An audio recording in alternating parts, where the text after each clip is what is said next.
আজীব কাহিনী বলছে কি বলে ওই দূরের গাছটা দেখা যায় না বলে হ্যাঁ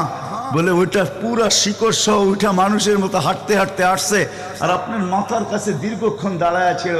আবার চলে যায় জায়গাটা জায়গায় লেগে গেছে মনে হয় কোনোদিন সে এখান থেকে একটু নড়েও নেয় চড়েও নেয় আগের মতো সে লেগে গেছে তো আল্লাহ রসুল বলছে সে সব আল্লাহকে বলতেছিল আল্লাহ দূরের থেকে তো তোমার হাবিবকে দেখা যায় কিন্তু একটু কাছে যেয়ে দেখলে হয় না তুমি আমাকে একটু অনুমতি দাও না আমি একটু কাছে যেয়ে ভালো মতো দেখি তো আল্লাহ তাকে অনুমতি দিছে সে উঠে আমার দর্শন লাভ করে ওইখানে চলে গেছে